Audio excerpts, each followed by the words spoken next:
Hi, my name is Holly, and I'm in Mrs. Watson's grade 9 Block 2 English class here at Oak Bay.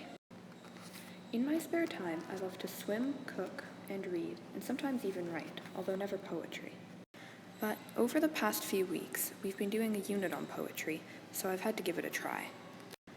I've learned many things I didn't know before, such as basic poetic terminology and poetic forms, as well as many interesting facts about the Aboriginal people of North America. In this presentation, I will be sharing some poems I have written around the subject of First Nations and explaining their meanings and the poetic devices I have used. Hope you enjoy. I'll start by giving you a few seconds to read this poem. Okay, now that you've hopefully read the poem, I'll give you a bit of the background and explain the message behind it. This poem is a free verse poem entitled Red Indians. Red Indian is a bold, very racist term for the Aboriginal people of North America. The name actually stems from one tribe from Newfoundland who are now extinct, the Beothuk. The Beothuk liked to cover themselves in a paint-like material called red ochre, which to them symbolized life and fertility. I've used the red ochre in this poem to symbolize the differences between the two cultures. The Native Americans thought it was a sacred material and used it as a symbol for life, covering themselves in it, while the European newcomers saw it as a sign of their savagery and inferiority, and used it to justify their inexcusable actions. To help me write this poem, I have used a few literary devices. For example, in the second line, I used a simile, red as blood. And there's another one in the fourth line, plain as dirt. You can tell they are similes because they both compare two things using the word as. These similes help the imagery of the poem by giving the reader not just the color as an example, but a specific material of that color to compare the object to. Because poems have a lot to do with imagery, these two poetic devices are quite important. And now, moving on to the next poem. This is an emotion poem. I'll give you a moment to read. Okay, hopefully you're finished now. This poem is a free verse emotion poem with a rhyme scheme of A, B, C, B, then D, D, E, E, then F, G, H, G. An emotion poem is supposed to express an emotion, and I think that is made fairly obvious by the title that the emotion this poem is meant to express is revenge. Revenge could potentially be connected to the Aboriginal people of North America because of the way they have been treated in the past. I say potentially because I don't think there are actually that many of them that really want revenge. I think mostly they just want justice and equality. But they are, after all, still human, so perhaps buried deep down within each and every one of them is a need for revenge. In this poem, I have of course used some literary devices. For example, right here in Rain Again, I have used consonants, which is the repetition of a final consonant sounds in consecutive words. In this case, they also rhyme. This helps with the general rhythm and sound of the poem, making it flow more smoothly than if I had said something like rule again.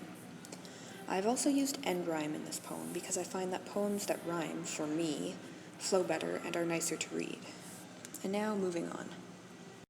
These are two haiku poems I have written, entitled 1492. They go together. I'll give you some time to read. Okay, as you can tell, these poems are related.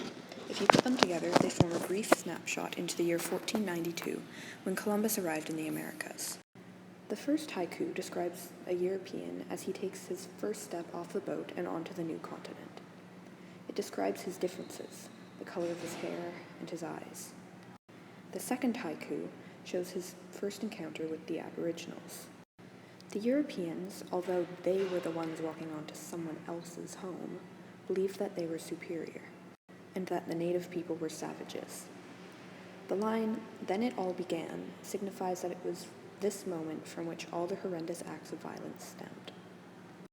In my haikus, I have used some literary devices. In the second line of this first haiku, there is a simile comparing the European's blonde hair to dead grass, helping the imagery of the poem, along with the metaphor in the next line, his eyes are the sky, which does the same thing, comparing his eyes to the pale blue of the sky. These haikus represent in a way all 7 of the grandfather teachings, but to me they represent respect, love, and kindness the most. Or rather, the exact opposite. The last line especially speaks of the extreme lack of respect, love, and kindness the Europeans gave to the Aboriginals by forcing them out of their own home, abusing them for centuries, and massacring their people. And now, the next poem. This next poem is called a concrete poem, and obviously it is in the shape of North America. I'll give you a few moments to read now. Okay, hopefully you're finished now. This poem was meant to paint a picture in your mind of some of the many different environments in North America that was the home of millions of Aboriginal people. I used quite a few literary devices in this poem. For example, forests that go on forever is a hyperbole. Obviously, forests can't go on forever, but saying they do helps create the image of huge forests. I've also used alliteration here in massive, mighty mountain ranges, which just helps with the sound of the poem. And I've used personification here in give back to the earth for what she gave to them. The big hint there being the words she and gave. Firstly, an object does not have a gender, so by calling the earth she, I am personifying it. And also, an object cannot give something. Another reason is personification. And now the last poem. I'll start by giving you some time to read. Okay, you should be finished now. This was my choice poem, so I decided to write a free verse poem about the similarities and differences of our two cultures.